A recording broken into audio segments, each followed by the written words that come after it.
Mummy से बड़ा, मां से बड़ा मित्र कौन होगा, जिसने तुम्हें अपने कुक्षी में, अपने गर्भ में रख के जन्म दिया हो, जो तुमको जानती है, जो तुमको समझती है। तुम्हारे पिता से बड़ा फ्रेंड तुम्हारे लिए कौन होगा? बेस्ट फ्रेंड वही हो सकते हैं। और अगर ज्ञानी गुरु तुम्हें मिल जाए, जीवन में आत्मदर्शी, तत्वदर्शी गुरु मिल जाएं, सचमुच गुरु मिल जाएं, जिनके भी जीवन का उद्देश्य केवल आत्मज्ञान हो, जिनके जीवन का उद्देश्य भगवान की भक्ति का प्रसार और प्रचार हो, अगर ऐसे गुरु मिल जाएं तो वो तुम्हारे अच्छे मित्र हो सकते हैं। और कृष्ण तो सबसे अच्छे मित्र हैं ही। जिन जिन लोगों ने कृष्ण को मित्र बनाया वो कभी नहीं छले गए, जिनको जब जरूरत पड़ी कृष्ण खड़े हो गए। तुम्हें जानकर आश्चर्य होगा, द्रौपदी और कृष्ण दोनों मित्र थे। भाई बहन का रिश्ता तो था, पर सखा और सखी थे। भगवान को सखा मानती थी और भगवान द्रौपदी को सखी मानते थे। सखी, मेरी मित्र, फ्रेंड।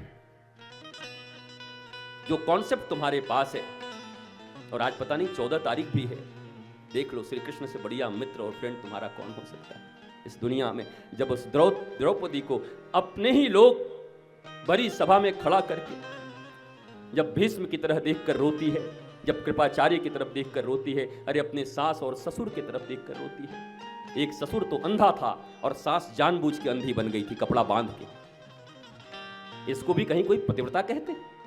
हमने सुना है एक अंधा एक लंगड़ा था, जंगल में आग लगाई तो लंगड़ा बैठ गया अंधे के ऊपर और दोनों बच गए। वो रास्ता बताता और बच गए। पर ये धृतराष्ट्र और गांधारी का क्या करोगे? मैं इस पर भी चर्चा करूंगा। ये नहीं है, गांधारी ने जो किया वो पातिव्रत धर्म नहीं हो सकता, बेकार का धर्म है ये। इस धर्म को कृष्ण पसंद नहीं करते। एक तो पति अंधा है, आंखों से भी अंधा है और बुद्धि से भी अंधा है, बुद्धि भी नहीं उसके पास। और इस बिचारी के पास आंख भी है, तो अच्छा तो ये होता कि अपने अंधे पति का तुम मार्गदर्शन करती, देख के कहती नहीं नहीं स्वामी, मैं अपने आंखों से देख रही हूं, देखो देखो अपनी बहू को नंगा कर रही है, तो वो भी अंधी बनी हुई है, मैं तो पतिव्रता हूं, मुझे कुछ नहीं दिखाई पड़ रहा है। बाहरी पतिव्रता, अपने पति की सेवा करती। अच्छा बताओ, एक अंधा आदमी हो और एक आंख वाली लड़की से उसका ब्याह करा दें और लड़की भी आंख में पट्टी बांध ले, तो काहे को ब्याह कराए थे आंख से? दो अंधे का ही ब्याह करा देते, फिर दो बिना आंख वाले का ही करा देते। एक आंख वाला एक बिना आंख वाला, ताकि एक आंख वाला बिना आंख वाले का सहारा बन जाए, बात बन जाए। पर नहीं किया वो गांधारी ने। गांधारी पतिव्रता।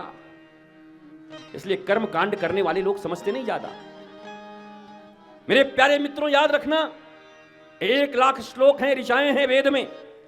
1 लाख ऋचाओं में 80,000 हैं कर्म कांड के, 16,000 हैं उपासना के और 4,000 हैं ज्ञान के।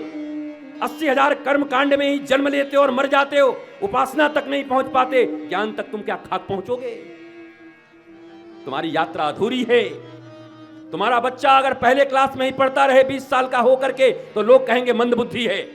पहले क्लास में ही पढ़ता है बेचारा, पढ़ नहीं पा रहा, मंद बुद्धि है, पागल है।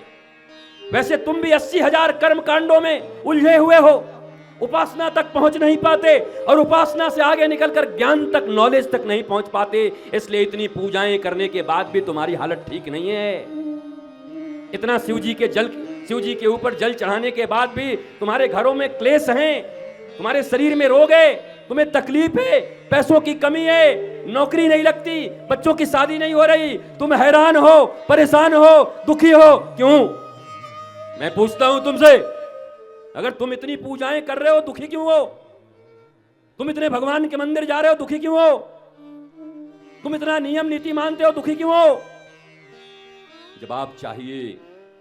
अगर जवाब नहीं मिलेगा तो आने वाली पीढ़ी तुमसे नफरत करने लगेगी, बोलेगी मेरी दादी तो बहुत पूजा करती थी पर बेचारी जीवन भर दुखी रह गई। मेरी मां इतनी पुजेरी थी फिर भी उसका कष्ट कर दूर न हुआ, वो हमेशा चिंता में रहती थी, रोती रहती थी, घर में तकलीफ में रहती थी। तो आने वाली पीढ़ियों का भगवान के ऊपर से विश्वास खत्म हो जाएगा, आने वाली पीढ़ियों का अध्यात्म से विश्वास खत्म हो जाएगा, आने वाली पीढ़ियों का पूजा से विश्वास उठ जाएगा, आने वाली पीढ़ियों का मंदिरों से विश्वास उठ जाएगा, आने वाली पीढ़ियों का गुरुओं से विश्वास उठ जाएगा। ये कमी कहां है? क्या ढूंढने की जरूरत नहीं, क्या सोचने की जरूरत नहीं है? तुम तो जैसे तैसे निभा भी दे रहे हो, तुम्हें दुख भी हो रहा है तब भी तुम पूजा कर ले रहे हो, कृष्ण गोविंद गा ले रहे हो, पर तुम्हारी संतानें नहीं गाएंगी, वो बहुत प्रैक्टिकल हो गई हैं, वो देखेंगे कि पूजा करने के बाद भी जीवन में कोई परिवर्तन नहीं। आई डोंट लाइक, मुझे नहीं करना पूजा, मुझे नहीं जाने मंदिर। इसलिए कहीं ना कहीं चूका है सत्य का धर्म, कहीं न कहीं असली धर्म चूका है, और धर्म के नाम पर जो चीज सामने आया है वो कहीं न कहीं हमें बरगलाया भी है। अभी 7 दिन है मेरे पास, एक एक सूत्र खोलूंगा, एक एक रहस्य खोलूंगा, एक एक पत्ता गोभी, जैसे बंदा गोभी होता है ना, बंदे गोभी के एक पत्ते को हटा दो, दूसरे को हटा दो, तीसरे को हटा दो, हम सोचते हैं नीचे से कोई फल निकलेगा, अंत में भी पत्ता ही निकलता है। पत्ते पे पत्ता, पत्ते पे पत्ता, पत्ते पे पत्ता, पत्ते पे पत्ता, अंत में कलकत्ता, कुछ निकलता ही नहीं। ऐसी ही जिंदगी है, हम पत्ते पे पत्ता, पत्ते पे पत्ता, पत्ते पे पत्ता, सत्ते पे सत्ता करते जाते हैं, और एक दिन फिर पता चलता है अचानक, क्या बोला किडनी खराब, फिर क्या बोला ट्रांसप्लांट होगा, फिर क्या बोला ट्रांसप्लांट होने के बाद भी बात नहीं बनी, बोला फिर क्या हुआ, अब जाने का समय आ गया। अरे मैंने तो कुछ किया ही नहीं, मैं तो बहुत कुछ सोचता था, ये करूंगा वो करूंगा, जिंदगी दुखी रह गई, मुझे जाने का समय आ गया। हाँ, जाने का समय आ गया, क्योंकि यमराज बता करके नहीं आएगा तुम्हें, यमराज तुमसे टाइम लेकर के नहीं आएगा, वो तुमसे अपॉइंटमेंट नहीं लेगा कि आपके पास समय है क्या, मैं मंगलवार को आना चाहता था आपको ले जाने के लिए। अरे दूल्हा बन के घोड़ी पे बैठा था, वहीं से उठा के ले गया मेरा यमराज।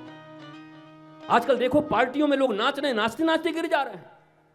और तो और सोचो, चल रही थी रामलीला, कहीं चल रही थी, हनुमान जी का रोल करते करते हार्ट अटैक आ गया, चले गए। बताओ क्या है ये, समय नहीं मिलेगा।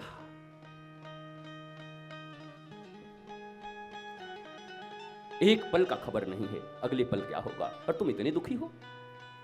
श्रीमद् भागवत का पूर्ण कथा और पूर्ण ज्ञान तुम्हारे जीवन में चेतना ले आएगा, तुम मस्ती में रहना सीख जाओगे। और मैं नागपुर वासियों तुम्हें इस बात की गारंटी देता हूं कि 7वें दिन तुम यहां से हंसते हुए और मुस्कुराते हुए उठोगे, तुम्हारे जिंदगी के सारे दर्द मिटे हुए होंगे।